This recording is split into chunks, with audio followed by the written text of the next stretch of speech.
Okay, so, talking about a ball rolling up an incline and then back down, all in one continuous motion. So,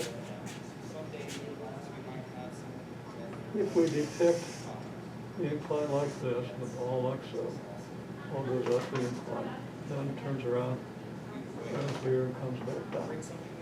And at any point on the incline, gravity's acting downward.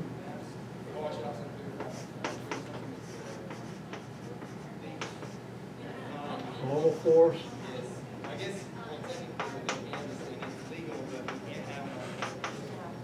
is acting at an angle. And if you put the gravitational and normal forces together, you do a parallelogram or whatever, well, I'll make that normal force a little longer.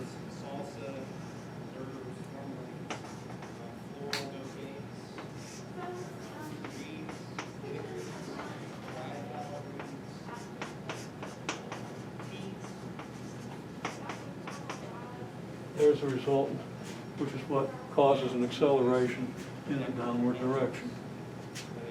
Then we'll analyze that using trigonometry and so forth. But we'll get to that. But that's where the acceleration comes from. There's also a frictional force. So the frictional force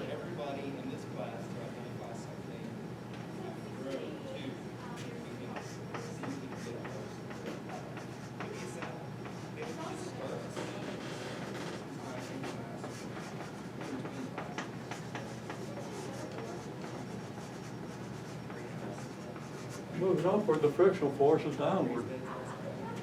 So what we've got is, not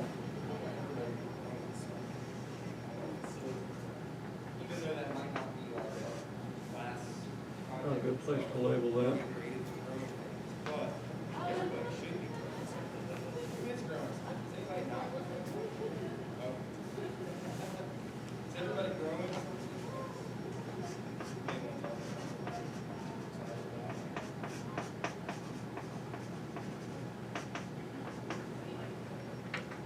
Okay, we've also got a frictional force which is parallel to the incline.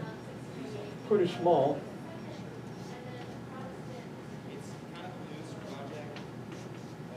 I'll denote that like so.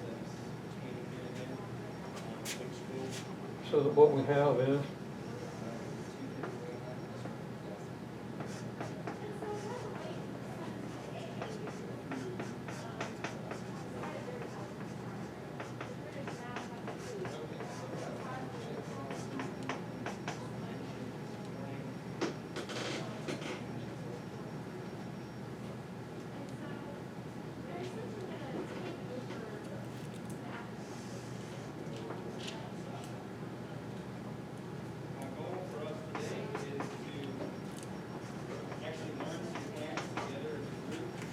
those are the three forces that are acting, and they add up to what we call the net force.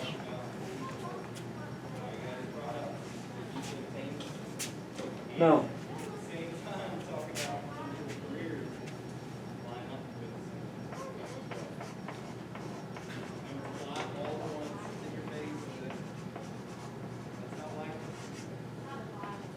moving downward, I'm not going to write it out, the friction is upward. This friction always opposes the motion. I will qualify that when we get more into friction, but I'm just telling you at this point. So what you've got is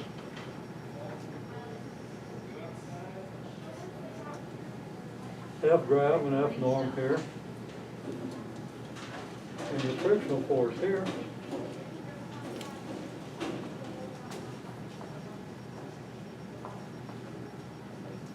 So here's your net force. Now, I didn't leave myself a lot of room to label that. But that's this one. So this is F grav plus F norm. Just using the G and an N, might be hard to read, but you know what that is. Same as this. And this is frictional force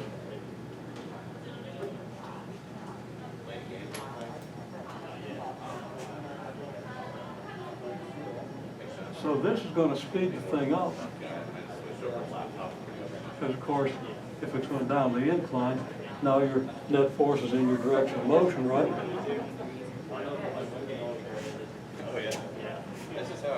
This one is going to be acting when the ball is moving up the incline, okay, opposed to the direction of motion, so it's going to be a deceleration, okay? It's going to slow the thing down, and it's going to get slowed down more than it gets sped up, because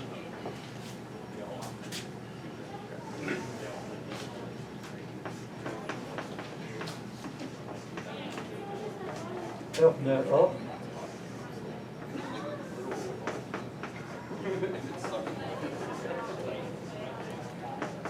and F net down look like this. Okay? And what you have is, well, this one includes a force of friction in this direction. This one includes a force of friction in this direction. So it's like in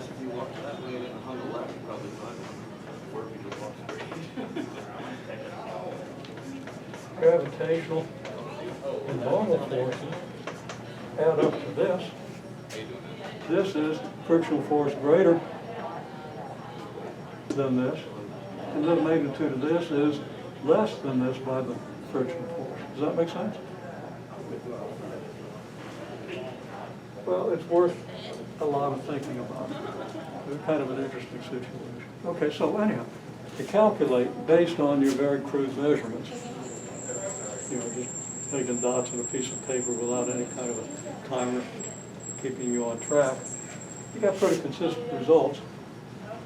Most of your times up and times down were pretty much the same. Sometimes they differ by a little bit. The difference, again, is kind of a coincidence between where the stopping point occurred relative to the two counts between which it occurred. Closer to this count, then that's going to have a different effect on the result if it's closer to this count. Okay, well, anyhow, you can think about that also. Calculations are simple enough because the motion up is governed by final velocity of 0. The motion down is governed by an initial velocity of 0. Now you can do it all as one motion also, but let's go ahead and break it up and then see why you don't have to break it up. Actually, you do have to break it up, I take it back, because you have different accelerations, okay? If you ignore friction, then you have a uniform acceleration throughout. So, We're going to learn how they can fit into if it's up, then your velocity versus t graph is like this, and your average velocity occurs at the midpoint. Here's your midpoint. Here's your average velocity. And the initial velocity is going to be double the average velocity. In the down case, which is what you measured in lab last time, it was the final velocity, or the initial velocity that was 0. So your graph looks like this.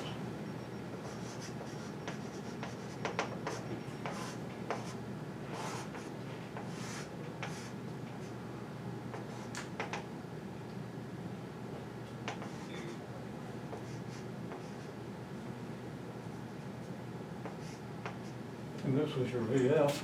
Here, it's V naught, it isn't 0. So in this case, Oh, there he is. Yeah. These are rapid urges.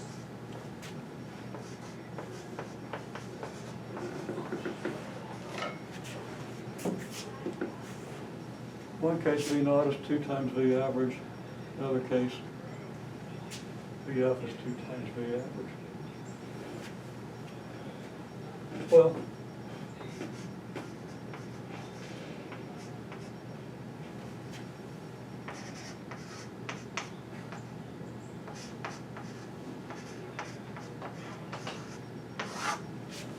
Going up the incline, it's 30 inches till it stops, and then it turns back down, around. We have average velocity is 30 inches over 11 pounds. Okay. That's approximately 10% less than 10 pounds per inch. Actually like 9.1, 9.09, 9.1 inches per pound.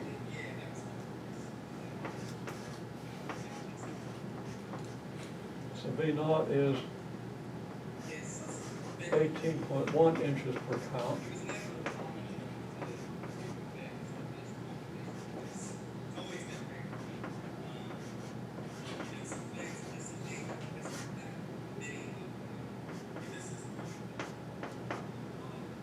And in this case, VF minus V naught is negative because it's VF on this first phase that's 0, not V naught, right? So we need to put that on this graph here.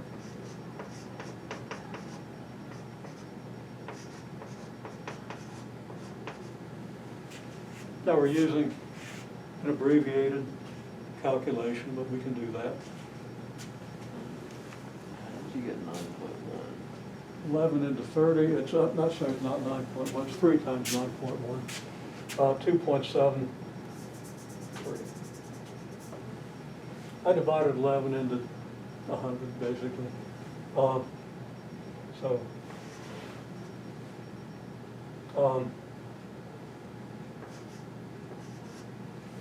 Okay, and that's a ridiculous number of significant figures given the information, you know, the way we calculated, we got the times, but if these were accurate, that was 11.0, and all figures were significant, and we could justify that. So we're gonna go with 2.7.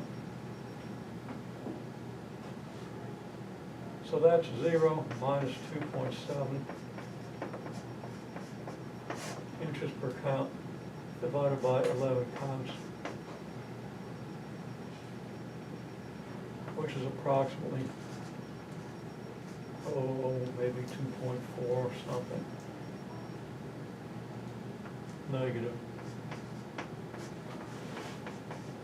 And it'd be 0.24, not 2.4. Okay, well, that's how it's calculated. And you can verify, correct my arithmetic if you wish. 12 counts down. You could potentially use this as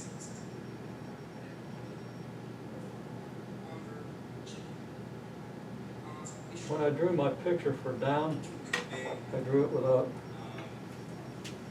being careful.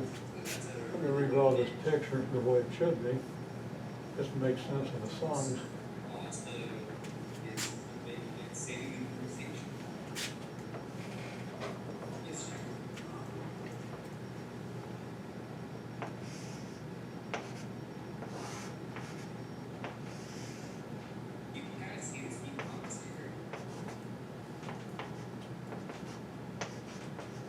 What I drew was the picture we had previously.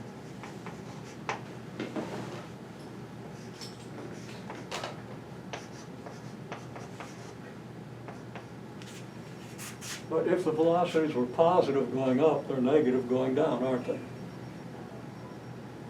You've got to do this all with the same coordinate system, okay?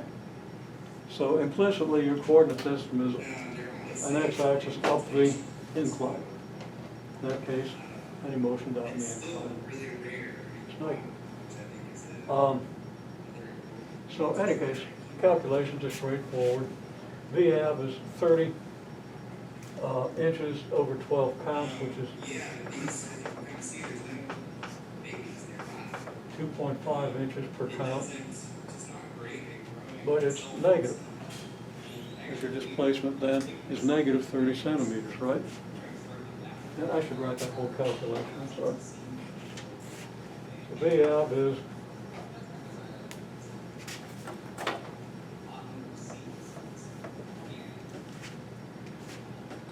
actually I'm gonna say here, delta x is negative 30 inches.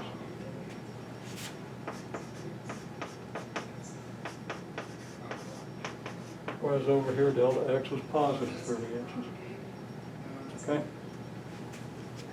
Then,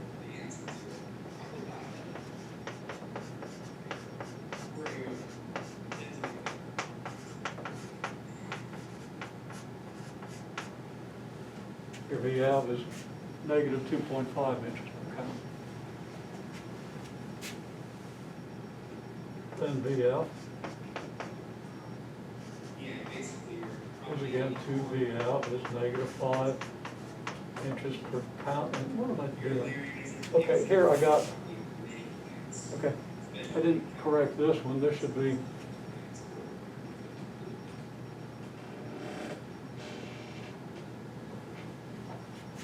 I went on with my calculations here without doing them right. But let's get this. Okay, V out is this, negative 5 inches per count. So that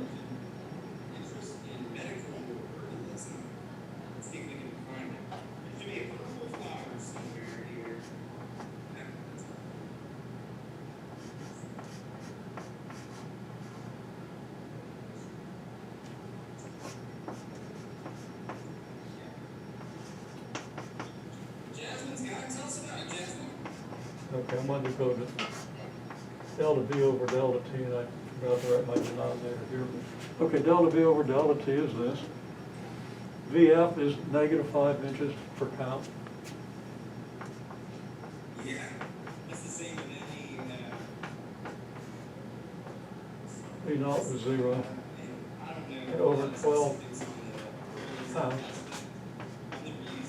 which is then negative 5 twelfths inch per count squared, which is approximately negative 0.4. It's actually exactly 4142 inches per count squared. Now over here,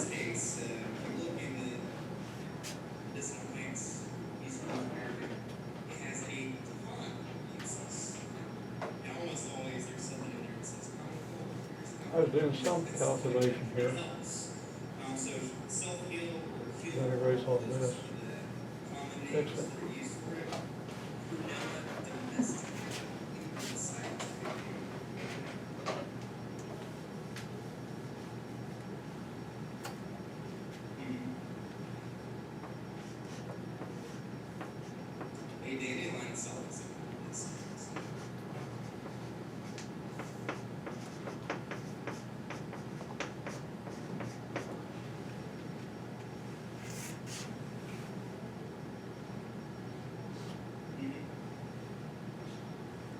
Yeah, this is a great one too. So,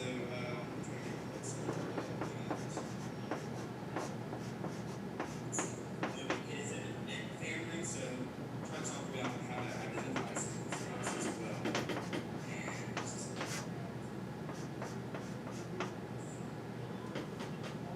but you should probably pick one. We want to use this as a blank list. Dense cluster. not sure where that 18.1 up there came from, but it was wrong. Okay, point though is that your delta V, again, is your final, which is 0 minus initial. As you're going up, the final is 0. There's your initial. You divide that difference by the time interval, which is 11 counts. Get this. And we see now that the magnitude here is somewhat greater than the magnitude here.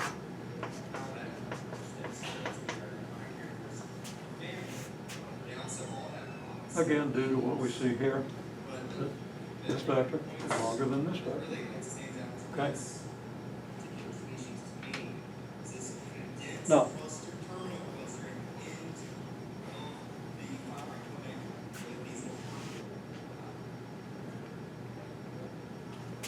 let's ignore the difference and assume that there really is no difference, as there would in the magnitude, or in the acceleration.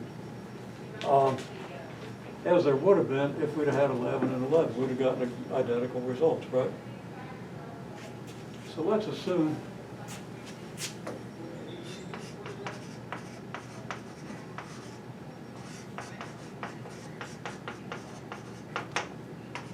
that the friction is negligible. Okay?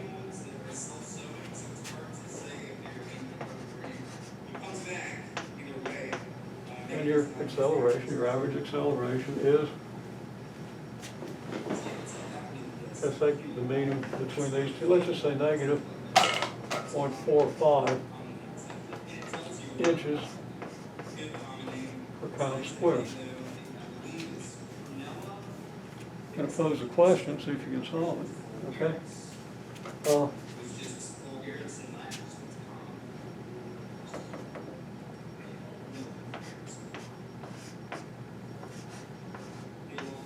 If your initial velocity is, let's say,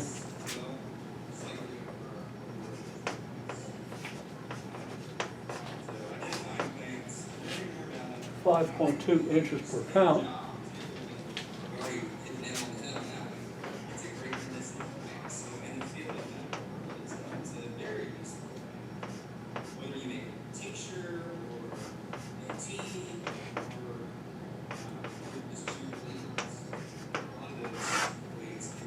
what's your position? 10 inches.